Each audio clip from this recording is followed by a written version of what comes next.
Welcome to the Stop Doing Stupid Stuff podcast, where we explore bold ideas, practical solutions, and game-changing strategies for work and life. This week, hosts Tim Keefe and Andreas Wieman dive into the fascinating world of artificial intelligence and its impact on productivity. Inspired by a recent Wall Street Journal article and research from MIT, they explore how AI tools are reshaping work environments by improving efficiency, fostering innovation, and enabling smarter workflows. The discussion emphasizes the importance of focusing AI on specific, clean datasets to achieve meaningful outcomes. Tim and Andreas also highlight how AI can act as a force multiplier, taking over repetitive tasks and freeing humans to focus on creative and strategic efforts. They share insights on challenges like data hygiene, upskilling employees, and redefining productivity in an ever-evolving workplace. If you've ever wondered how AI can truly transform the way we work and create, this is an episode you won't want to miss. Let's dive in. Hey, everybody. Welcome to another Stop Doing Stupid Stuff podcast. I am here with my very famous co-host, cohort. I don't know. I'm running out of titles to give you here, Tim. Yeah. I think we'll just leave it. Co-host is good. All right, we'll stop there. So let's let our listeners know what are we going to be talking about today. Well, continuing kind of on our thread around artificial intelligence and the impact on work environments, whether it's an individual or macro level, there was a really great article that came out actually yesterday from the Wall Street Journal by a gentleman named Justin Lahart. And it talks about some work that was done at the Massachusetts Institute of Technology around really looking at what happens when AI tools are introduced into a work group. And I think what's fascinating about this is that it's a data-driven study rather than some of the stuff that we see about, it's going to change the world, it's going to put everybody out of a job, it's not going to put everybody out of a job. But none of that seems to be really oriented around the actual study of the human being adopting the use of the tool. So I'm kind of excited about it. Yeah. So what do you think? I thought it was a great article. It hits on a couple of the subjects that we're really passionate about, right? One about AI, proliferation of AI, and how do we enable the proliferation, right? And so I think to your point, there's kind of empirical data here on experiments that they ran going back to, I believe it was 2022 when they started, and they had some outcomes, right? To share that we can talk about. And then the other piece is productivity. So they tied in how did productivity improve with the practical application of AI. Now, the really, really interesting piece, and this is also something you and I have advocated for in prior podcasts, is instead of using this really large language model like a Chat GPT and some of the meta models, et cetera, and Gemini models and the other ones that are out there, it really ring fenced a certain data set that was going to be applicable to the audience that was consuming or querying the model itself. I think that is the importance of that aspect itself is detrimental, I think, to the proliferation of AI and not just using this huge, like, think about the internet. If you go out there and just Google stuff, it's going to give you results based off of what you're querying and the parameters you use within, like, Google search algorithm, which may or may not be good, but for the practical application, I think the thing that you and I have been talking about is it's just too broad. And so what we recommend companies do is look at their knowledge management systems, look at their SOPs, look at what do they currently have and is that clean? And then can you start there? There's a reason you've assembled this collateral, I'll call it, right, generically, and use it within your work today. So why not point your AI there to learn, to train and learn and iterate on? So I'll kind of pause there. No, I think you're right on. And I mean, we can look at lots of analogies on this. I mean, you and I have come out of the contact center industry, and one of the big things there always was, learning and support. And so you had, in my mind, two elements of that. One is you were training people on how to handle a contact, right? Which was managing the call, getting information from the contact, from the consumer, whoever was contacting you, identifying what the problem or issue was, adjusting a possible solution set, reviewing that with the caller, and then, of course, closing out with were there other problems that could be done. And then teaching the agent, to teaching the individual to then where do you go to get the information to answer the question? Well, you don't just go to the general internet. Well, actually, there are companies that do that, which is kind of terrifying.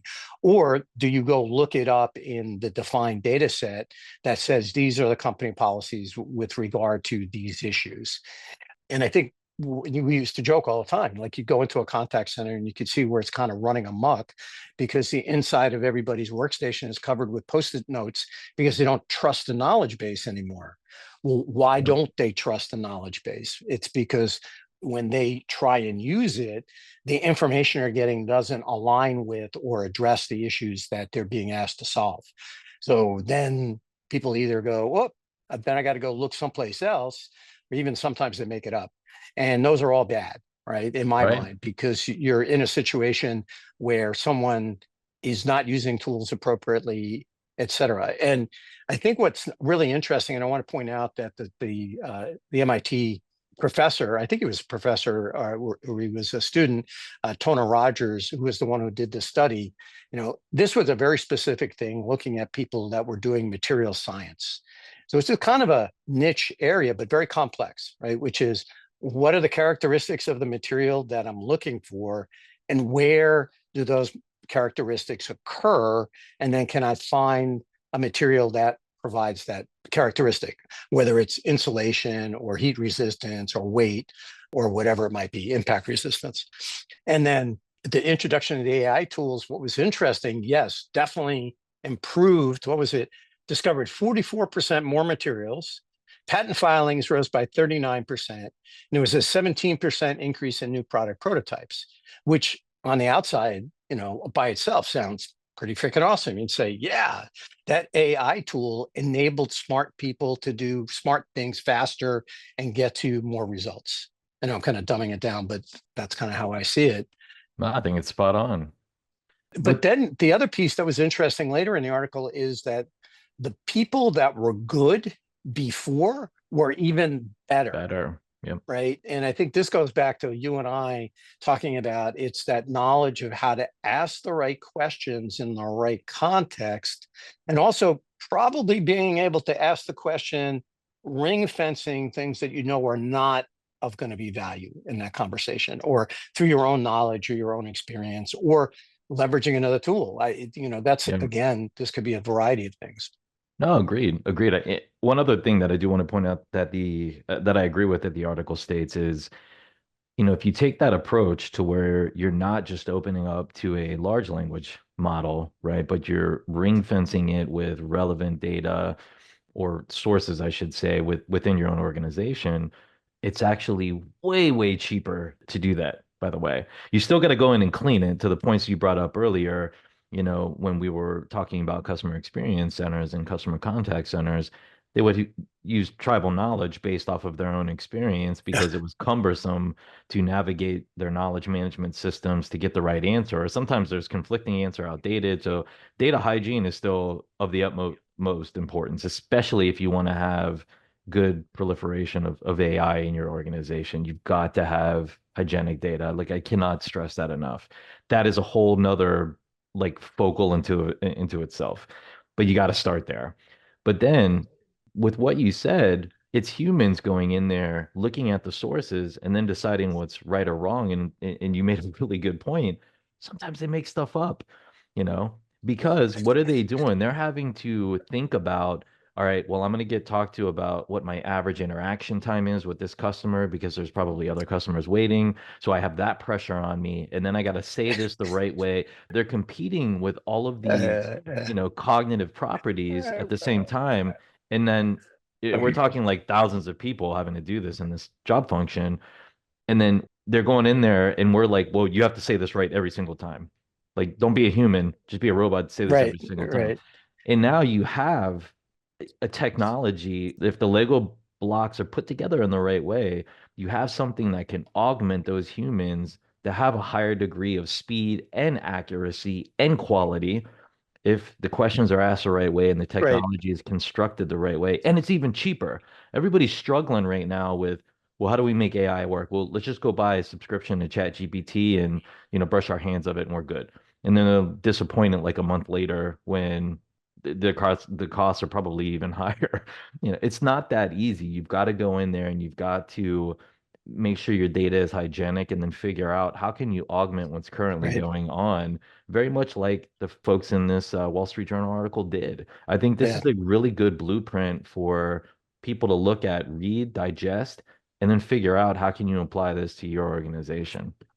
Well, and I think a lot of what you were saying, I was thinking today when a Gen AI makes up an answer, we call it a hallucination. In Right. the contact center, we used to have lots of hallucinations, and often, to your point, people are under pressure for time, so they try and give the answer that will make the person they're interacting with go away quickly. Yep. Right. That's the other side of it too, which is not necessarily the right answer either in terms of what the underlying problem might be or what's trying to get solved. I mean, if we quote the price for everything as a $1, customers going to go, oh my God, that's great. I'll go away and buy it for $1, even though that may not be the price or whatever. Or, they've had situations where AIs have put incorrect pricing in front of a client, and the courts have upheld that the AI tool is just like an employee in terms of representing something to a customer. Yep. So, so I look at it maybe in a slightly different way, but I have this vision of like, okay, instead of one agent to one customer, now I have a human agent working through 50 or 100 AIs that I'm serving those customers. So I'm getting what we used to call a force multiplier, right? So instead of 1-to-1, I'm now 1-to-50. And if that person is not just waiting to be asked a question and respond to it, but they're actually kind of monitoring those 50 agents in terms of hallucinations, accuracy of response, speed to response. Are we getting, those hallucinations, are really critical because that's going to be reflective of the underlying data set that those AI agents are accessing in order to respond to whatever process they're being, responding. But if we take the contact center issue, right, which could be, oh, I've got hundreds of people that are contacting us just to get their monthly account balance. Well, that's a great AI solution, or to make an appointment or to reschedule an appointment.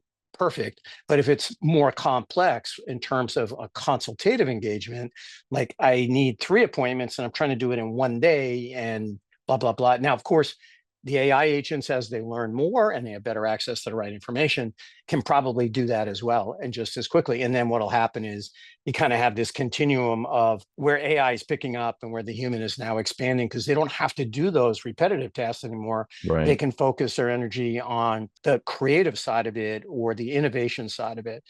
And I think that's where the alt skilling starts to get to. I mean, look, you've joked about this a couple of times around cars. Like in modern cars, there's not a lot of stuff that the home mechanic can really do. Not unless you're really buying a lot of sophisticated tools. So, what's happened here, right? The old days where we all knew how to change our oil, you might be able to change out some basic parts of the car and blah, blah, blah. You don't do that anymore, or at least I don't. And then that's part of your life that, hey, I'm getting that back, those hours on Saturday mornings or the weekends that I used to spend doing that stuff. And now I can apply to other things, which might be learning a new skill, picking up an instrument, whatever that might be. I think we can do that with this concept of alt skilling that you and I have talked about, right? Which is these repetitive nature skills, just like in many industries, will be stunned by automation. Offices, right? We don't have stenographers anymore taking dictation to write a letter that's then reviewed and printed out and then handed over to be signed, right? Email changed all of that. I agree. And I think it helps with, and there's several examples in the past too, where if I'll just say technology, right? A new technology is introduced, we found ways to like massively scale that into other areas that probably we didn't have the intention to initially, but we've gotten benefit from it. And to your point, I think it's a really good analogy. You can redirect the time that you were spending, somewhere prior on something now that can be automated with a higher degree of accuracy, by the way, right? Less human mistakes are involved. But now you can allocate that time and energy and focus elsewhere so complacency doesn't set in. If you go back and look at, companies that have failed, all roads lead back to complacency, in my opinion. And Oh, I yeah, yep, agreed. And so I think it's a good way to, if you look at it from an outlook standpoint, the examples that you give, I think you start off small and you look at how do you augment the human population that you have right now so productivity goes up. Productivity is going to be a huge, huge focus in 2025 and beyond. And I'm sorry, right now I'm not of the group that's like, well, we can work 80 hours. Like, first of all, I work a lot, but I don't look at it as work. I look at it as a hobby because I have fun doing what I'm doing. And in my spare time, I go research and look things up and figure out, okay, well, how does that apply here? But that's because I'm passionate about what I do. So I don't look at it as work. I look at it as a hobby that I, get paid for.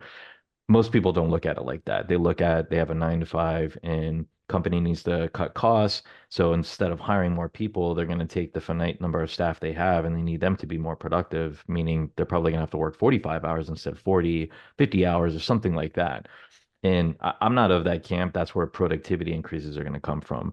I think with AI and what we're talking about, if it's done the right way, you can be more productive within the 40-hour work week that we have. Well, I think that's what companies need to focus on is how do you take your right. current employee base, I would say treat them better, but upskill them, teach them how to, do prompt engineering or query your Gen AIs.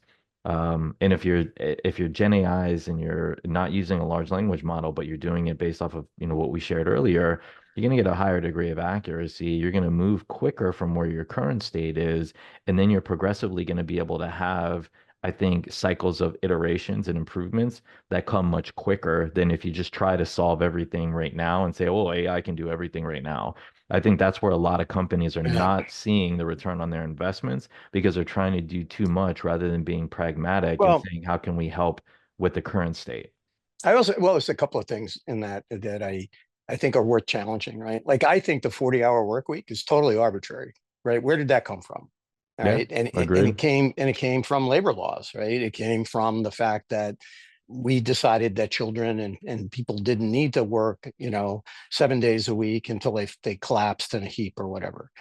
But I think what's important is, and this is where you and I have talked many, many times, like companies talk about productivity, and yet in many cases, I don't think they have any clue as to what their productivity is. They can tell you, or they look at attendance as a corollary or measure of productivity. And I would argue that it's not, it's just attendance. People showed up, whether or not they did what they need to do, or they did what they did with energy and vim and vigor and all that great words is a whole nother thing.